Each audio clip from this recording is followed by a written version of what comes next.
जो सरकार में रहता है वो इन संस्थाओं का इस्तेमाल करता है। पहले कभी इस्तेमाल हुए होंगी ये संस्थाएं, आज भारतीय जनता पार्टी की सरकार है, लेकिन भारतीय जनता पार्टी ने सब सीमाएं लागू की।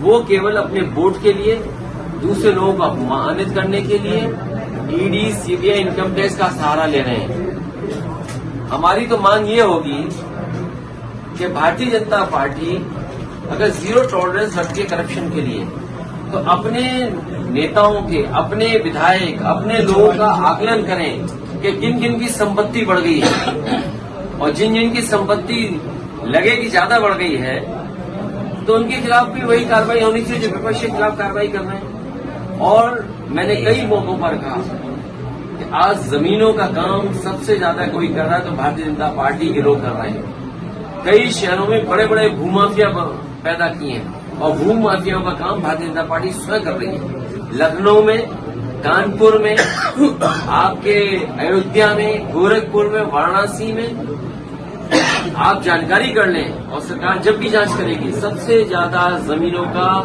और सबसे ज्यादा खिलवाड़ कागजों से और भूमि माफिया के रूप में कोई उभर करके आ रहा है तो भारतीय जनता पार्टी स्वयं है। और अन्याय की सीमा आप देखिए, क्या कानपुर की घटना नहीं हुई? एक किसान की जमीन लिखवा ली, 6 करोड़ का चेक दे दिया, बाद में उस गरीब आदमी से चेक वापस दिया, चेक फाड़ दिया, उसे आत्महत्या करनी पड़ी। उसे कौन बचा रहा है? भारतीय जनता पार्टी के नेता बचा रहे हैं। इसी तरह कानपुर में एक व्यापारी को इतना मारा सिख भाई को कि उसकी आंख चली गई। कौन था वो? भारतीय जनता पार्टी का कार्यकर्ता था।